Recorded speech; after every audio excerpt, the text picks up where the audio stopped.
یہ کہتے ہیں میں دعا مانگتا ہوں قبول نہیں ہوتی, دین میں باتیں اللہ میاں نے یہ باتیں کی نہیں ہیں کہ تم دعا مانگو گے تو میں اس طرح سے قبول کروں گا کہ جو تم کہہ رہے ہو تمہیں مل جائے. یہ باتیں اللہ نے کی ہوتی, پھر آپ کہتے ہیں اللہ میاں سے باتیں کر رہے ہیں. اللہ میاں نے کہا میں دعا قبول کرتا ہوں, قبول کیسے کرتا ہوں یہ بھی تو اللہ میاں نے کہا نا. پورے قرآن میں واقعات بتا دیے کہ کیسے قبول کرتا ہوں. یعقوب علیہ السلام نے دعا مانگی نہیں ہوگی میرا بچہ واپس مل جائے, تو کیا مل گیا ان کو؟ نہیں ملا. یوسف علیہ السلام پریشانیوں میں آئے, برائی سے بچے, زنا کی ان کو دعوت دی گئی, بچے, تو بچنے کے نتیجے میں اور پریشانیوں میں چلے گئے, جیل میں چلے گئے. ساری زندگی ان کی کہاں گزری؟ جیل میں گزری. تو قبول ہونے کا یہ مطلب ہی نہیں ہے جو آپ سمجھ رہے ہیں. اگر دعائیں ایسے قبول ہوتی تو سارے کافر ہر وقت اللہ سے دعائیں مانگ رہے ہوتے بیٹھ کے. وہ کہتے ہیں یار ہمیں ضرورت ہی نہیں کچھ کرنے کی, ادھر دعا مانگو ادھر قبول ہو جاتی ہے.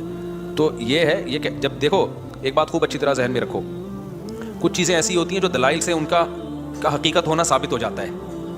جب ایک چیز کا دلیل سے برحق ہونا ثابت ہو جائے تو پھر اس پہ اٹھنے والے ہر قسم کے اشکالات کا جواب ضروری نہیں ہے. مثال کے طور پر آپ کو دلائل سے کسی نے ثابت کر دیا کہ ماں باپ یہ آپ کے ابا ہیں, یہ آپ کی امی ہیں, اور یہ بھی ثابت کر دیا کہ ابا اماں خیر خواہ ہی ہوتے ہیں. یہ جب ثابت ہو جائے نا تو پھر ابا اماں اگر آپ کو کوئی کڑوی چیز بھی کھلا رہے ہیں تو پھر ابا اماں کو یہ ثابت کرنے کی ضرورت نہیں ہے کہ بیٹا اس میں تمہارا فائدہ ہے, کیونکہ پھر وہ دلیل دیں گے اس میں تمہارا فائدہ ہے. آپ کہو گے پھر یہ کڑوی کیوں مجھے کھلا رہے ہو, میٹھی کیوں نہیں کھلا رہے مجھے, اور کڑوی کھا رہا ہوں تو مجھے موشن بھی لگ رہے ہیں اس سے. تو ابا اماں کے پاس اتنا ٹائم نہیں ہوتا. وہ کہیں گے جب ایک دفعہ مان لیا نا کہ ہم تمہارے خیر خواہ ہیں تو ہم کوئی خراب چیز تمہیں نہیں کھلائیں گے. ڈاکٹر پر جب آپ نے ایک دفعہ اعتماد کر لیا, پتہ چل گیا کہ یہ ہے ڈاکٹر, تو سوئی لگائے, وہ آپریشن کرے, حتیٰ کہ وہ آپ کی ٹانگ بھی کاٹ کے باہر پھینک دے. تو یہ قصائی پہ تو اعتراض ہوگا کہ یار تو کہہ رہا تھا میں تیرا خیر خواہ ہوں, تو نے میری ٹانگ کاٹ دی. لیکن ڈاکٹر اگر وہ صحیح ڈاکٹر ہے, دلائل سے ثابت ہو جائے, تو پھر اس پہ اعتراض نہیں ہوگا. اس کی مثال ایسے ہے جیسے ہم سے غیر مسلم لوگ اعتراض کرتے ہیں کہ اسلام میں اسلام کے یہ حکم غلط ہے, یہ حکم غلط ہے, یہ حکم غلط ہے. ہم ان سے کہتے ہیں فرض کر لو اس سے اسلام کا غلط ہونا ثابت ہو گیا, تو پھر ہم کیا کریں؟ اسلام چھوڑ دیں؟ پھر ہم جس چیز کی طرف جائیں گے وہ تو اسلام سے بھی زیادہ, اگر فرض کر لو اسلام کو غلط مان لیتے ہیں تو وہ جس چیز کی طرف جائیں گے وہ تو اسلام سے بھی زیادہ غلط ہے. یعنی ایک آدمی کہہ رہا ہے کہ تمہارے ابا تمہارے خیر خواہ نہیں ہے تمہارے, تو آپ کیا کہیں گے؟ ٹھیک ہے میں ابا کو چھوڑ دوں, تو تجھے اپنا ابا بنا لوں, پھر میں تو میرا کچھ لگتا ہی نہیں ہے. ایک دفعہ کچھ کیا ہوا, عیسائیوں کی طرف سے یا کسی اور مذہب کی طرف سے کچھ اشکالات آئے. انہوں نے کہا اسلام پہ ان کو کچھ اشکالات ہیں. میں نے کہا میں ان اشکالات کا جواب دوں گا, لیکن ایک مثال ہے کہ اگر آپ کو وہ جواب نہیں ملتا تو کیا میں عیسائی ہو جاؤں؟ کیا عیسائیت پر اشکالات نہیں ہے کیا؟ تو یہ دنیا میں ہو نہیں سکے ہر چیز 100% ہر چیز آپ کی سمجھ میں آ جائے. جب کچھ بیسک چیزیں جب سمجھ میں آ جاتی ہیں تو پھر آگے ہتھیار ڈالنے پڑتے ہیں آپ کو کہ بھائی آگے وہ سمجھ میں آئے نہ آئے, آپ نے یہ ماننا پڑتا ہے کہ جو چیز سمجھ میں آ جائے ٹھیک ہے, نہیں آئے تو بھائی میرا علم کیا ہے, ناقص ہے. پہلی بات یہ کہ یہ جو انہوں نے لکھا کہ اللہ تعالیٰ نے اسلام نے کچھ باتیں کی ہیں, دعائیں قبول ہوتی ہیں, قدم بڑھاؤ اللہ تمہارا ساتھ دیں گے, اللہ تمہیں جو ہے نا تم 2 قدم بڑھاؤ گے اللہ 4 قدم بڑھائے گا. تو اگر اس سے غلط ہونا ثابت ہو گیا تو یہ کیا مطلب؟ اللہ ہے نہیں کیا؟ یہ کائنات خود بخود بنی ہے, یہ ثابت ہونا چاہتا ہے اس سے. دوسرا اللہ ہے تو کیا مطلب؟ وہ جھوٹ بولتا ہے معاذ اللہ, اس نے یہ غلط باتیں کی ہوئی ہیں. ظاہر ہے یہ بھی نہیں ہو سکتا, اللہ کیوں غلط باتیں کرے گا؟ یا اسلام کا غلط ہونا ثابت ہو جائے گا تو پھر کون صحیح ہے؟ کیا ایتھیسٹ لوگ صحیح ہیں جو جن کے پاس کوئی صحیح اور غلط کا کرائٹیریا ہی نہیں ہے, معیار ہی نہیں ہے ان کے پاس؟ پھر تو یہ انسان اور گدھے گھوڑوں میں کوئی فرق رہے گا نہیں. پھر تو یہ کائنات یہی آئے گا جو ایتھیسٹ کہتے ہیں خود بخود بنی ہے. تو وہ آپ یعنی ایک اشکال سے نکل کے بھاگیں گے اور اس کے بڑے اشکالات کے جال میں آپ پھنس جائیں گے. تبھی یہ جو ایتھیسٹ لوگ ہیں نا جو کہتے ہیں کہ ان کی سمجھ میں یہ نہیں آتا کہ یہ کائنات تو خود سے بن نہیں سکتی, تو اللہ خود سے کیسے بن گیا؟ یہ بڑا اشکال دہرایا جاتا ہے. ہم ان سے کہتے ہیں کہ آپ کو یہ سمجھ میں نہیں آ رہا کہ اللہ ہمیشہ سے کیسے ہے, اور اس کی بیس پہ آپ اللہ کا انکار کر کے اس کائنات کو ہمیشہ سے مان رہے ہو. یہ سمجھ میں آ رہا ہے آپ کے کہ ہمیشہ سے, حالانکہ یہ زیادہ بڑا اعتراض ہے. یہ تو مادی چیز ہے, اس میں تو چینجر کے بغیر چینجنگ نہیں ہو سکتی, تو کریٹر کے بغیر یہ کریٹ کیسے ہو گئی؟ تو جب بھی کوئی اسلام پہ اعتراض کر رہا ہوتا ہے نا, ایک اعتراض کر کے وہ اس سے بڑے اعتراض کے جال میں پھنس رہا ہوتا ہے, تو آپ کو اپنی عقل کے گھوڑے وہاں روکنے پڑتے ہیں. آپ کہتے ہو یار کچھ چیزیں ایسی ہیں جو جہاں عقل ہماری رسائی کرتی ہے, اور کچھ چیزیں ایسی ہیں وہاں ہمیں ہتھیار ڈالنے پڑتے ہیں. تو یہ نہیں ہو سکتا کہ کائنات خود سے بنی ہے, یہ بھی نہیں ہو سکتا کہ جس نے بنایا ہے اس نے انسانوں کو آزاد چھوڑ دیا ہو, کوئی ہدایت نہ دی ہو, اور یہ بھی نہیں ہو سکتا کہ وہ ہدایت اسلام کے علاوہ کوئی اور ہو, کیونکہ وہ قانون ہمیں ہدایت اسلام میں ملتی ہیں, اس کے علاوہ کہیں اور نہیں ملتی. اب اگر اسلام ایک بات کہہ رہا ہے تو اس کا ظاہر آپ کی سمجھ میں نہیں آ رہا, تو بھائی پھر آپ دوسری آیتیں اور دوسری احادیث اور قرآن کی دوسری آیتیں ملا کے دیکھو گے تو آپ کو اس کا مطلب سمجھ میں آئے گا. اللہ نے یہ باتیں کی ہی نہیں ہے. جو کہہ رہے ہیں نا اسلام تو باتیں کرتا ہے, عملی طور پر تو کچھ نظر نہیں آتا. یہ بہت سے لوگوں کو اشکال ہوتا ہے, کتنی زیادہ تر عاشقوں کے ساتھ ایسا ہوتا ہے. ایک عاشقہ تھی, ڈاکٹر پہ عاشق ہو گئی تھی. یہ 10 سال پرانی بات ہے, آپ کو سمجھ میں نہیں آئے گا کس کی بات ہو رہی ہے. اس نے مجھے بتایا میں اللہ سے دعائیں مانگ مانگ کے تھک گئی. وہ ہاؤس جاب میں اس کے ساتھ جاب کرتا تھا نا, وہ لڑکا بھی ڈاکٹر بننا تھا, یہ بھی ڈاکٹر بننی تھی. مجھے اس سے عشق ہو گیا, میں دعائیں مانگ مانگ کے تھک گئی, اللہ دے ہی نہیں رہا. تو کہاں ہیں وہ دعائیں, کہاں ہیں وہ سب چیزیں جو اللہ نے وعدے کی ہیں؟ کچھ بھی نہیں ہے, ایسی باتیں ہیں. کچھ لوگ کیا کرتے ہیں, ہمارے محلے میں ایک صاحب بیمار ہو گئے تو ان کو کسی نے بتایا کہ یہ وظیفہ پڑھو, قرآن کی یہ آیتیں پڑھو, ٹھیک ہو جائیں گے تمہارے ابا. وہ سارا دن پڑھتے تھے, آیت کریمہ بھی پڑھی, وہ پھر ابا کا پھر بھی انتقال ہو گیا. اور انتقال بھی ایسے ہوا کہ ڈاکٹروں نے کہا تھا کہ احتیاطاً آپریشن کروا لیں آپ. ویسے وہ ٹھیک ٹھاک تھے, احتیاطاً آپریشن کے چکر میں گئے اور نکلی ہی نہیں آپریشن تھیٹر سے ہی ان کی ڈیڈ باڈی ہے. اچھے بھلے ہنستے کھیلتے گئے تھے, وہ آپریشن ہی ناکام ہو گیا. تو انہوں نے کہا ہم نے تو اتنے وظیفے پڑھے. تو بھائی اللہ میاں نے اگر یہ کہا ہوتا نا کہ میں دعا اس طرح سے قبول کروں گا کہ جس کو ٹھیک ہونے کی دعا مانگو گے ٹھیک ہو جاؤ گا, تو پھر لوگ مرتے کیا؟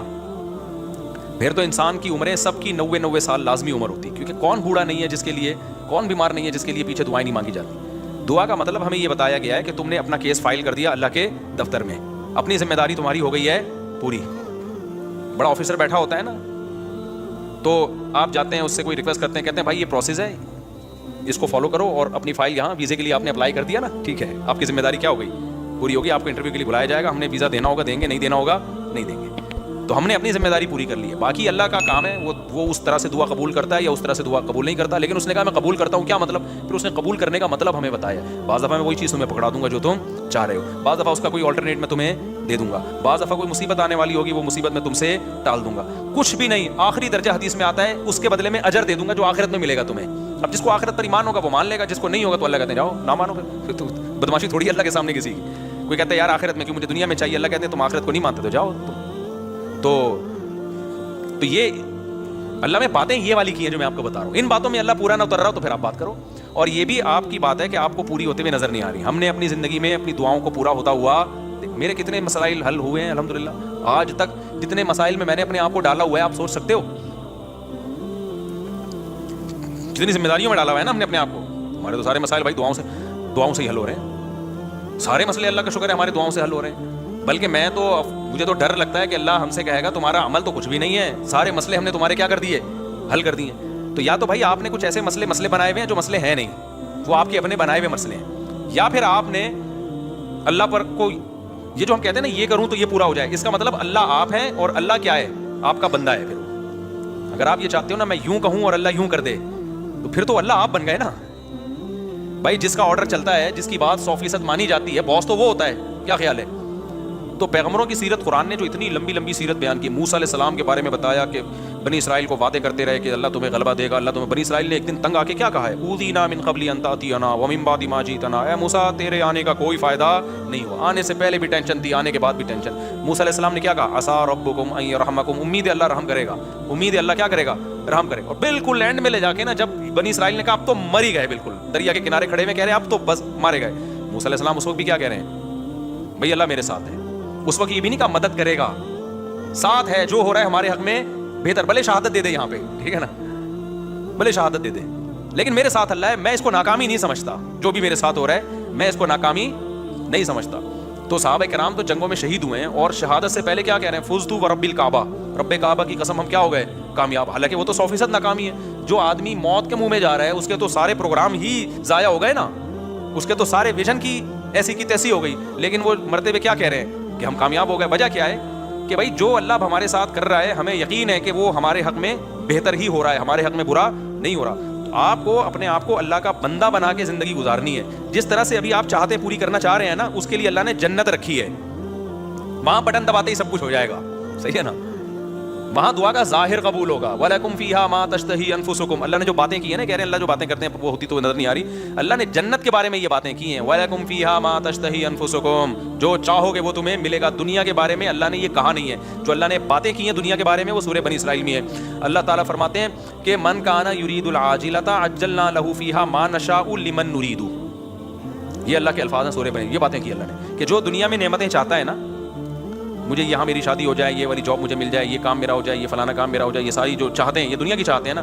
اللہ کہتے ہیں کہ جو شخص من کان یرید العاجلۃ, جو دنیا کی زندگی چاہتا ہے, عجلنا لہ فیہا ما نشاء, تو ہم اس کو اتنا دیں گے جتنا ہم چاہیں گے. اس کے مطالبے پر نہیں دیں گے ہم اس کو کہ جتنا یہ مانگ رہا ہے یا جتنا یہ اسٹرگل کر رہا ہے نا. بہت سو کی اسٹرگل کی ایسی کی تیسی ہو جائے گی.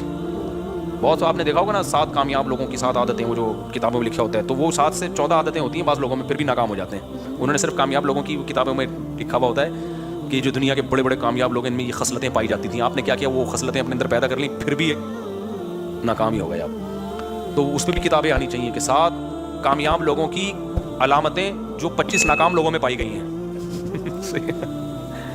تو اللہ میاں نے جو باتیں کی ہیں, جو یہ کہہ رہے ہیں اللہ میاں صرف باتیں ہی کرتے ہیں, پورے تو ہو نہیں رہے, تو اللہ میاں نے جو باتیں کی ہیں دنیا کے بارے میں, جو اللہ میاں نے باتیں کی ہیں, من کانا یرید العاجلۃ, اللہ کہتے ہیں جو دنیا کی نعمتیں چاہے گا, عجلنا لہ فیہا ما نشاء, ہم اس کو دنیا میں دے دیں گے جتنا ہم چاہیں گے, جتنا یہ مانگ رہا ہے, جتنا یہ چاہ رہا ہے. اگر ایسا ہوتا تو زرداری 5 سال کے لیے صدر بنتا, پھر اگلے 5 سال کے لیے پھر دوبارہ زرداری صاحب نے بن جانا تھا, اگلے سال کے لیے بھی سارے ہی بن رہے ہوتے صدر.